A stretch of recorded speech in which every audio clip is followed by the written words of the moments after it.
Ya, Assalamualaikum warahmatullahi wabarakatuh. Ya, selamat pagi atau selamat malam kepada para mahasiswa. Saya akan memaparkan video kedua dari 3 video untuk materi perencanaan produksi.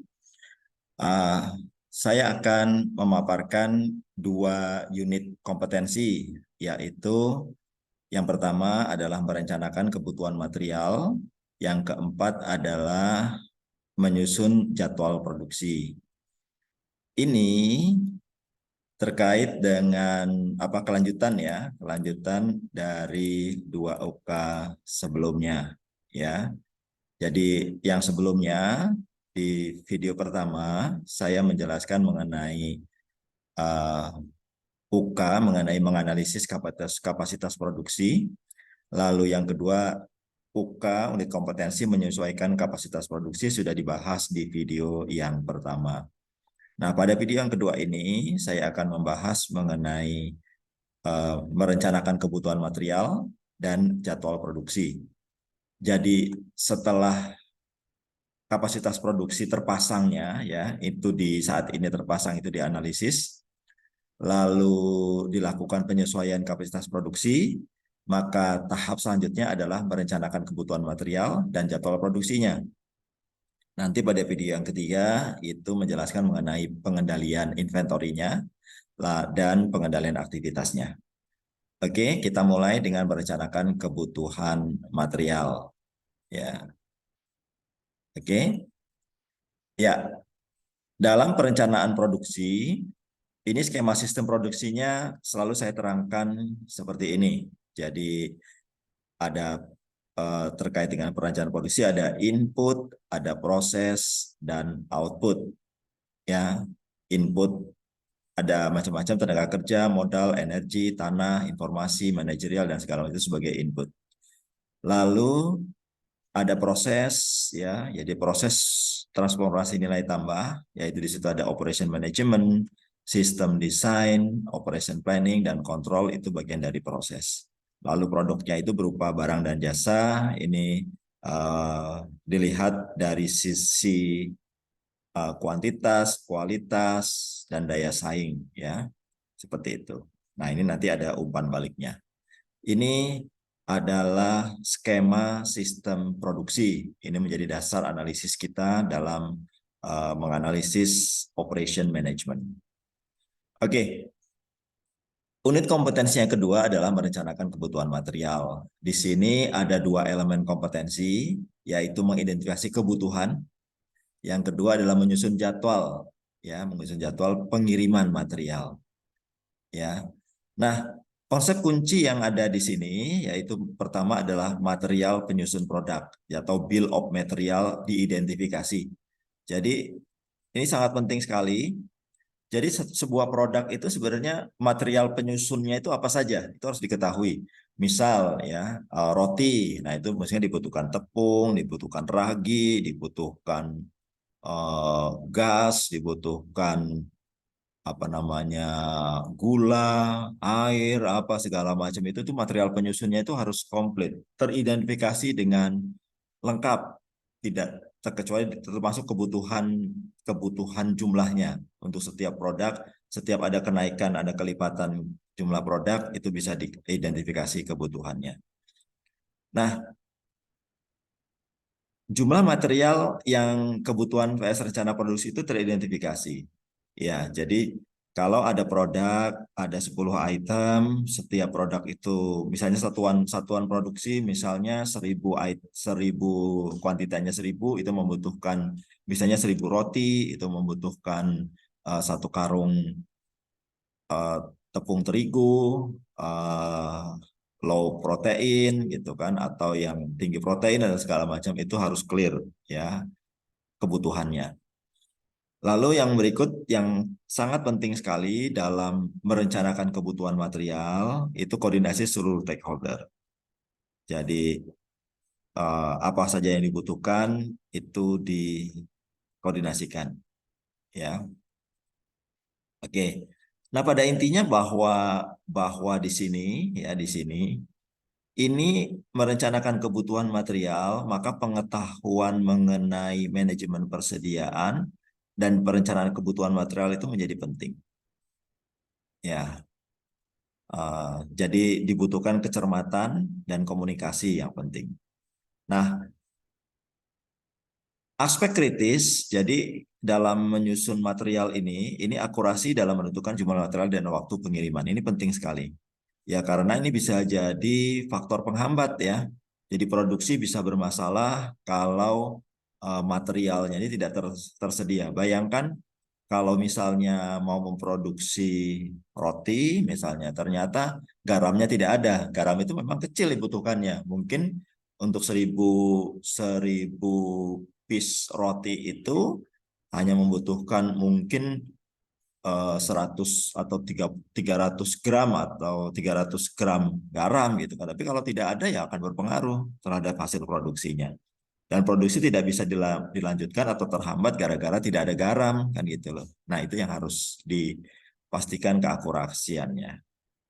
Ya, jadi dalam merencanakan ini penting sekali ya, karena merencanakan kebutuhan material, maka material penyusun produk dan estimasi waktu pengiriman. Jadi bisa jadi ada barang yang jauh ya, jadi barang yang dibelinya jauh dan dia tidak tersedia setiap saat. Nah, itu harus diperhitungkan ya, diperhitungkan stoknya. Jadi kalau waktu pengirimannya bisa seminggu, maka sebelum seminggu barang harus dipesan lagi sebelum habis. Nah, kalau enggak nanti proses produksinya bisa terhambat. Nah, ini penting sekali ya. Jadi jumlah material dan waktu pengiriman itu penting. Dan terus juga memastikan bahwa supplier untuk barang-barang tersebut juga sebaiknya ada backupnya ya. Jadi kalau supplier A bermasalah, maka ada supplier B dan ada supplier C. Jadi tidak proses produksi tidak terhambat. Jangan sampai gara-gara materialnya tidak lengkap, proses produksi terhambat. Berapa kerugian yang mesti ditanggung oleh perusahaan? Oke. Nah, di sini konsepnya bahwa ada Material Requirement Planning Step atau MRP sebutannya ya, ada 7 step. Yang pertama itu adalah diidentifikasi tipe-tipe produknya, diestimasi kebutuhan dan volumenya, dieksplorasi kebutuhan raw material dan komponennya. Jadi kebutuhan raw material dan komponen-komponennya itu dieksplor, dievaluasi inventory levelnya saat ini berapa. Jadi saat ini stoknya harus makanya stok opnam ini penting. Jangan sampai kalau di catatan kita misalnya ada 50 karung terigu gitu ya, ternyata di gudangnya hanya 20. Nah, itu bisa bermasalah ya kan gitu. Sehingga perlu dievaluasi existing inventory levelnya. Lalu di examine ya, di apa di examine itu bahasa Indonesianya dinilai ya, di dinilai kapasitas manufakturnya, kapasitas produksinya. Lalu merencanakan produksi dan biayanya. Ini penting sekali ya. Karena pada saat penyediaan material ini bisa jadi ada material yang mahal, ya itu cost productionnya itu penting untuk diperhatikan. Kalau produknya produk yang high level, mungkin bisa dicari barang-barang yang high quality ya kan. Tapi kalau produksinya itu dengan harga yang ekonomis, ya tentu harus disesuaikan. Karena jangan sampai nanti memproduksi tapi ternyata rugi kan gitu. Itu penting sekali. Nah, lalu schedule delivery-nya. Jadi kapan ini dibutuhkan oleh bagian produksi itu penting sekali. Itu ujungnya. Oke, konsep yang berikut adalah terkait dengan material requirement planning, ya kan? Eh, ini ada MPS, material. MPS itu singkatan dari uh,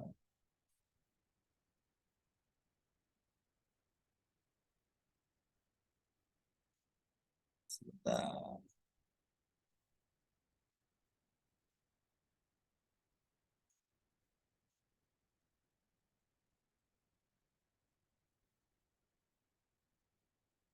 Iya. Oke, nanti dicari lebih lanjut ya mengenai MPS. Ini kalau nggak salah. Oh, Master Production Schedule ya, sorry. Ya, jadi Master Production Schedule. Ini schedule-nya apa ya? Jadi material requirement itu dimulai dari eh, jadwal produksi ya. Jadi MPS itu adalah Master Production Schedule. Lalu status inventory saat ini, jumlah inventorinya saat ini ada berapa? Ya, lalu BOM itu bills of material ya, ini sama ya, sebelah kanan sebelah kiri ya. Uh, BOM ya, bills of material. Lalu dari ketiga ini ya, lalu ada material requirement planning-nya, lalu dibuatkan purchase order ya, dibuatkan material plan-nya, dibuatkan work order-nya, dibuatkan report-nya. Seperti itu. Nah, sama di sini ya, kalau dari sini bahwa master production schedule ini ya, kalau di sini itu asalnya dari customer order atau dari forecast demand. Jadi kalau ini jelas-jelas ya ada permintaan ya. Jadi ada misalnya roti yang tadinya diproduksi setiap hari untuk kebutuhan toko itu misalnya 1000 piece, lalu ada permintaan 500 tambahan ya dari customer ada 500, maka produksinya akan dinaikkan menjadi 1500. Nah, bisa jadi ada forecast demand. Misalnya pada bulan depan akan ada puasa ya kan, roti tentu akan menurun misalnya. Di awal-awal akan turun dulu, tapi nanti di minggu kedua baru akan naik lagi. Nah, itu tergantung dengan forecast demand ya. Lalu dari forecast demand dan customer design itu dibuat master production schedule-nya. Lalu di sini dibuatkan material requirement planning-nya, MRP-nya tadi ini. Nah, MRP sama seperti sebelah kiri itu ada master production schedule, ada inventory saat ini ya, di gudang itu ada barangnya berapa jumlahnya apa saja, ada bills of material ya, itu eh, yang dalam perjalanan itu apa saja ya material-material yang sudah dipesan. Jadi ini yang sudah ada, ini yang sudah dipesan tapi dalam perjalanan. Nah, lalu dari sini akan dibuatkan material requirement planning, dibuatkan tadi purchase order sama, lalu ada material plans-nya seperti apa, dan ada work order. Jadi di bagian operation nanti work order-nya seperti apa, dan nanti ada laporannya. Ya. Nah, kita lanjut ke menyusun jadwal produksi. Menyusun jadwal produksi. Ya, jadwal produksi itu ada di proses ini, ya, ada di tengah ini, ya, jadwal produksinya. Oke, kita lanjut. Ini UK-nya. Konsep kuncinya adalah bahwa pertama itu ada kriteria performansi, ya, itu dibuat berdasarkan jadwal yang ada dan nanti jadwal itu nanti didokumentasikan. Ya, seperti itu konsep kuncinya. Jadi di sini ada elemen kompetensinya adalah menyiapkan jadwal produksi, lalu jadwal tadi diajukan, lalu disetujui dan lalu dikeluarkan jadwalnya. Nah, lihat di sini bahwa konsep penting adalah kriteria performansi. Jadi seperti apa performancenya, jumlahnya, kualitasnya dan segala macam itu produksinya itu ditentukan. Jadwal produksi ditentukan berdasarkan kriteria performance masih tadi, lalu jadwal produksi didokumentasikan. Nah, jadwal ini juga perlu dievaluasi. Ingat PDSA study atau dievaluasi secara menyeluruh. Jadi penting di sini adalah kemampuan untuk melakukan evaluasi. Lalu dilakukan konfirmasi kepada pihak-pihak terkait. Lalu yang terakhir bahwa karena biasanya produksi itu kan terkait dengan banyak pihak ya, makanya semua pihak yang terkait dengan jadwal produksi itu jadwalnya harus diinformasikan, didistribusikan. Ya, oke. Di sini ada pengetahuannya mengenai perencanaan dan pengendalian produksi. Keterampilannya menentukan kriteria performansi produksi. Jadi kriteria performansi produksi ini menjadi sangat penting dalam menyusun jadwal produksi. ya. Nah, sikapnya harus komunikatif, disiplin, akurat, dan teliti. Oke. Nah, di sini menyusun jadwal produksi, step-stepnya ya ada yang menyatakan ada 5 step ya, ada yang bentuknya berbulat seperti ini, ada yang seperti ini. Kita lihat konsep-konsep terkait dengan penyusunan jadwal produksi. Step yang pertama pada konsep yang ini adalah forecast demand atau perkiraan kebutuhan ya. Lalu dideterminasi potensial option for production. Jadi ada opsi-opsinya itu ditetapkan. Jadi apa saja nih opsi-opsinya ya. Lalu dari opsi itu dipilih ya. Dipilih mana yang paling efektif ya dikaitkan dengan penggunaan resources ya, sumber dayanya. Mana yang paling dari opsi-opsi yang step 2 tadi dipilih, di step 3 dipilih salah satunya. Lalu step 4 adalah melakukan self-assessment terhadap performance saat ini. Lalu dilakukan adjustment. Ya, jadi production planning seperti itu prosesnya. Apa saja yang mesti dinaikkan, apa saja yang mesti diturunkan supaya hasilnya yang paling efektif ya. Oke. Nah, kalau di sini seperti lingkaran ya, production planning sama seperti tadi dimulai dari analisa kebutuhan, lalu diidentifikasi, dideterminasi kebutuhan dan timelines-nya, lalu dievaluasi raw material, output volumenya, dievaluasi. Ingat ini dievaluasi ya. Terus juga production quality accounting control-nya ini dilakukan, jadi dilakukan kontrol terhadap proses produksinya, kontrol terhadap quality-nya, dan juga pencatatan di akuntansinya. Lalu dilakukan improvement dari production system, jadi dilakukan improvement mana saja yang masih bottleneck. Lalu ada complete final production. Nah, ini menjadi dianalisis lagi berikutnya. Ini sebenarnya adalah kata lain dari PDSA ya. Jadi PDSA versi production planning ya, seperti itu. Nah, konsep yang berikutnya adalah sama seperti tadi, bahwa production planning itu berdasarkan order ya tadi, order dan kapasitas produksi ya. Jadi walaupun ada order tambahan, kita biasa memproduksi secara rutin 1.000 roti gitu ya. Kalau ada yang pesan 1.000, itu nggak bisa diterima misalnya, karena memang kapasitas produksinya, baik dari sisi apa namanya, dari sisi mesinnya, dari sisi alatnya, atau dari sisi sumber daya manusianya, nah kapasitasnya nggak bisa dinaikin. Kalaupun merekrut orang misalnya atau menambah mesin, itu tentu tidak mungkin dilakukan dalam waktu dekat misalnya. Maka itu jadi pertimbangan dalam melakukan production planning. Setelah production planning, maka dilakukan production plan, lalu capacity requirement-nya ditentukan berapa, dihitung operational cost-nya. Lalu dibuat scheduling, lalu ada production scheduling dan operator task assignment ya. Jadi nah masing-masing operator itu diberikan penugasan-penugasan ya. Ini pegang apa, jam berapa, seperti itu. Ya, supaya kapasitas produksinya itu bisa berjalan optimal. Nah, ini production scheduling bisa dibuat seperti ini.